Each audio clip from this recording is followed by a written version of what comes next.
नमस्कार दोस्तों, स्वागत है आपका लीगल सिड में।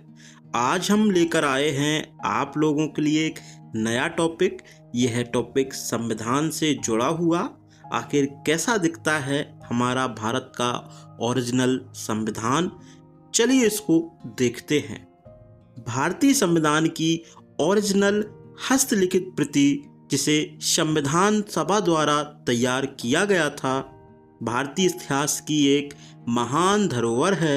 इसमें न केवल कानूनी प्रावधानों का संग्रह है, बल्कि भारतीय कला, संस्कृति और इतिहास को भी विशेष रूप से प्रस्तुत किया गया है। आइए इसके बारे में कुछ दिलचस्प तथ्यों के बारे में जानते हैं। भारतीय संविधान की ओरिजिनल हस्तलिखित प्रति के बारे में कुछ रोचक तथ्य इस प्रकार हैं। भारतीय संविधान की असली कॉपी प्रेम बिहारी नारायण रायजादा के द्वारा अपने हाथों से सुंदर और इटैलिक कैलीग्राफी में लिखा गया। पूरी किताब को हाथ से लिखना एक बहुत ही कठिन कार्य था, जिसे रायजादा के द्वारा अद्वितीय कौशल और समर्पण के साथ पूरा किया गया। हिंदी में अनुवादित प्रति भी हाथ से ही लिखी गई थी। इसे संविधान सभा द्वारा आधिकारिक रूप से मान्यता प्राप्त हुई और हिंदी में पाठ सामग्री को बाद में भी संग्रहित करके रखा गया। भारतीय संविधान में छुपे उन अनमोल चित्रों की, जो न केवल हमारी कानूनी व्यवस्था का बल्कि हमारी संस्कृति और ऐतिहासिक धरोहर का प्रतीक है। भारतीय संविधान के 22 भागों में अधिकारों और कर्तव्यों का उल्लेख तो है ही, लेकिन इसके साथ साथ इसके हर पन्ने पर भारतीय इतिहास और संस्कृति की झलक भी दिखाई पड़ती है। अगर बात करें कला और डिजाइन की, तो इन चित्रों को मशहूर कलाकार आचार्य नंदलाल बोस और उनके शिष्यों के द्वारा तैयार किया गया। हर भाग की शुरुआत में 8 से 13 इंच के कुछ चित्र बनाए गए और इन पर अद्वितीय कार्य को पूरा करने में लगभग 4 साल का समय लगा और इसके लिए आचार्य जी को 21,000 रुपये का मेहनताना दिया गया। अगर बात करें इसमें कलाकृति में प्रयोग किए गए सोने की पत्तियों और अन्य रंगों को सही तरीके से सुसज्जित कर जिसे शाही और भव्य रूप दिया गया। यह चित्र जो उकेरे गए उनमें सोने की सजावट का उपयोग किया गया, जिससे इसकी खूबसूरती में 4 चांद लग गए।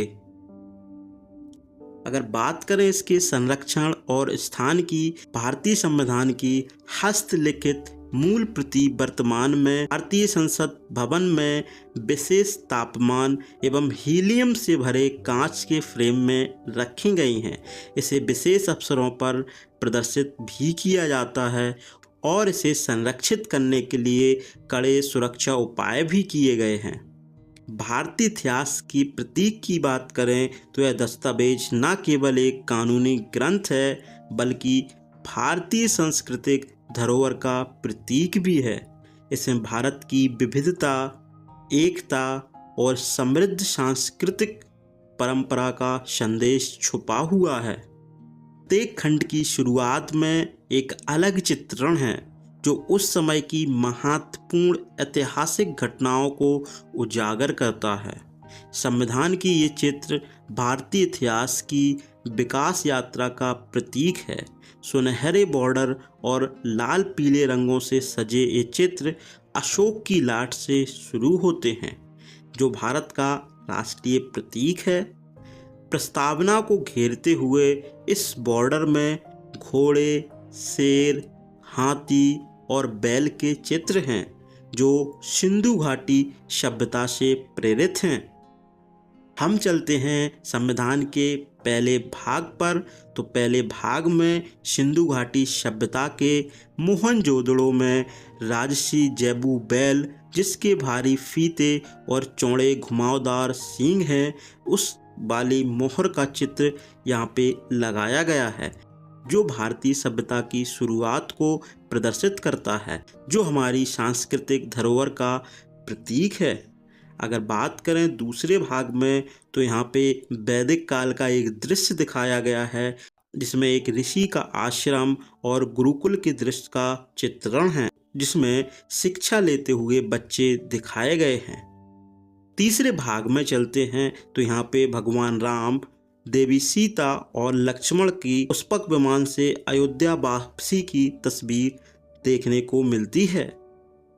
चौथे भाग में महाभारत में कुरुक्षेत्र के युद्ध से पहले अर्जुन और श्री कृष्ण के वार्तालाप का ऐतिहासिक दृश्य दिखाया गया है, जिसमें श्री कृष्ण अर्जुन को गीता का ज्ञान देते हुए दर्शाया गया है, जो धर्म और कर्तव्य निष्ठा आदि का प्रतीक है।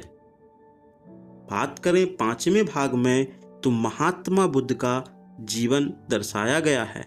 इस भाग में भगवान बुद्ध का जीवन, उनकी शिक्षाएं और उनकी ज्ञान प्राप्ति के प्रमुख क्षणों को दिखाया गया है, जिसमें शिक्षा लेते हुए उनके शिष्य और जो शांति और अहिंसा का संदेश देते हुए महात्मा बुद्ध को दिखाया गया है।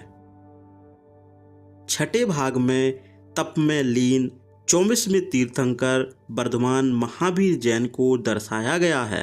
इस चित्रण में भगवान महावीर के जीवन के मुख्य पहलू और उनके उपदेशों का चित्रण है, जो जैन धर्म के मूल सिद्धांतों जैसे अहिंसा और तपस्या पर आधारित है। सातवें भाग की बात करें तो बौद्ध धर्म का प्रसार करते हुए हाथी पर सवार सम्राट अशोक का चित्रण है। इसमें अशोक भिक्षुओं के साथ बौद्ध धर्म का प्रसार करते हुए दिख रहे हैं। बात करें आठवें भाग में तो इसमें हनुमान जी सीता जी की तलाश में उड़ते हुए लंका जा रहे हैं।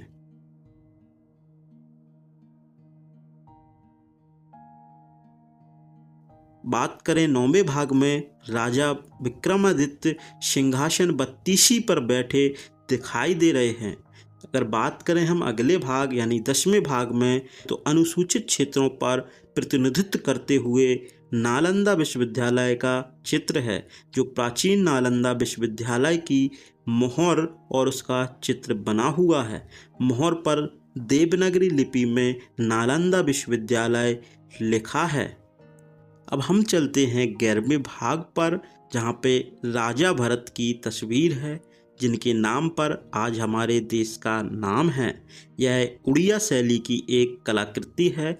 इसमें राजा भरत घोड़े के साथ खड़े हैं।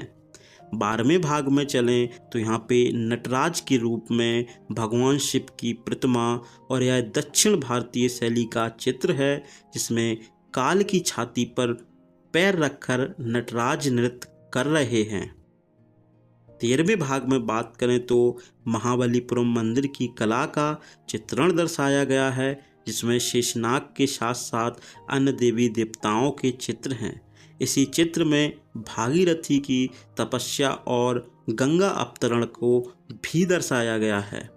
बात करें 14वें भाग में तो दीवाने खास में बैठे हुए अकबर के दरबार का चित्रण है, जो भारत के समृद्ध मुगल कालीन इतिहास को दिखाता है। इसके बाद 15वें भाग में सिखों के 10वें गुरु गुरु गोबिंद सिंह जी और शिवाजी महाराज का चित्र है, जो वीरता और स्वतंत्रता की भावना को उजागर करता है। अगर बात करें 16वें भाग में तो ब्रिटिश शासनकाल की झलक देखने को मिलती है, जिसमें महारानी लक्ष्मीबाई एवं टीपू सुल्तान को अंग्रेजों के खिलाफ संघर्ष करते हुए दर्शाया गया है। 17वें भाग में महात्मा गांधी की दांडी यात्रा का चित्रण दिया गया है, जिसमें महात्मा गांधी नमक कानून को तोड़ने के लिए दांडी मार्च करते हुए दिखाई दे रहे हैं। 18वें भाग में बात करें तो यहाँ दंगों के खिलाफ महात्मा गांधी की नोआखली यात्रा को दर्शाया गया है। यह चित्र देश के बंटवारे से पहले सांप्रदायिक दंगों के समय का है। तब महात्मा गांधी चटगांव के नोआखली में दंगे शांत कराने गए थे। वर्तमान में यह इलाका बांग्लादेश में है। चित्र में गांधी जी के साथ दीनबंधु एडिजू भी हैं। एक हिंदू महिला गांधी जी को तिलक लगा रही है और कुछ मुस्लिम पुरुष हाथ जोड़कर खड़े हुए हैं। 19वें भाग में नेताजी सुभाष चंद्र बोस और आज़ाद हिंद फौज का चित्र दर्शाया गया है। नेताजी आज़ाद हिंद फौज के झंडे को सैल्यूट करते हुए दिखाई दे रहे हैं। इस झंडे में टीपू सुल्तान का शेर बना हुआ है। चित्र में अंग्रेजी में लिखा है, हमारे राष्ट्रपिता महात्मा गांधी जी भारत की आज़ादी की इस पवित्र लड़ाई में हमें अपना आशीर्वाद एवं शुभकामनाएं दें।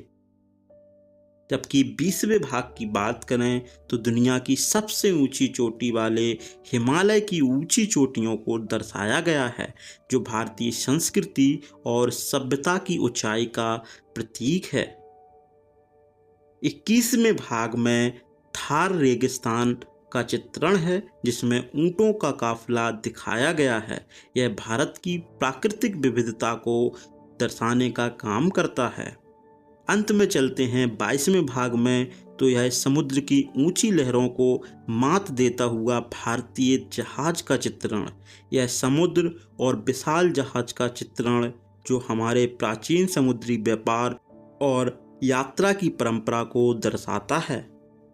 अगर हम पूरी संविधान की कॉपी को बंद करते हैं तो संविधान के बैक कवर में सुनहरे रंग का पुष्पहार बना हुआ है। यह स्वतंत्रता आंदोलन के शहीदों को समर्पित किया गया है। तो यह था हमारे भारतीय संविधान का अद्वितीय सफर, जो ओरिजिनल प्रतिलिपि है उसका दृश्य आपने देखा। यहाँ महान संविधान सभा के कुछ प्रमुख सदस्य भी हैं, उनके सिग्नेचर यहाँ पे दिए गए हैं। भारतीय संविधान को तैयार करने में अनेक महान नेताओं और विद्वानों ने योगदान दिया। कुछ प्रमुख सदस्यों के नाम यहाँ पे सिग्नेचर के माध्यम से देखते हैं, जैसे डॉक्टर भीमराव अंबेडकर भारतीय संविधान सभा के ड्राफ्टिंग कमेटी के अध्यक्ष और संविधान सभा के मुख्य शिल्पकार के रूप से जाने जाते हैं। अगर बात करें डॉक्टर राजेंद्र प्रसाद की, तो संविधान सभा के अध्यक्ष और बाद में भारत के प्रथम राष्ट्रपति के रूप में जाने जाते हैं। उनका सिग्नेचर यह है। पंडित जवाहरलाल नेहरू, जो कि संविधान सभा के सदस्य और भारत के प्रथम प्रधानमंत्री, उनका सिग्नेचर इस प्रकार देखने को मिलता है। सरदार वल्लभ भाई पटेल, जो कि संविधान सभा के एक प्रमुख सदस्य और भारतीय रियासतों के एकीकरण के लिए जिम्मेदार व्यक्ति माने जाने वाले, उनका सिग्नेचर यह देखने को मिलता है। इन सदस्यों के साथ ही करीब 299 सदस्यों ने संविधान सभा में योगदान दिया। इन सभी महान नेताओं ने मिलकर 2 साल 11 माह 18 दिन में संविधान का निर्माण किया, जो दुनिया का सबसे बड़ा हस्तलिखित संविधान था। तो दोस्तों, यह था भारतीय संविधान के अद्भुत चित्रों का एक ऐतिहासिक सफ़र। हमारे संविधान में निहित ये सभी चित्र भारतीय संस्कृति और धरोहर, ऐतिहासिक परंपराओं का एक जीवंत दस्तावेज कहने वाला भारतीय संविधान है। अगर वीडियो आपको अच्छी लगती है तो चैनल को सब्सक्राइब करें। बहुत बहुत धन्यवाद।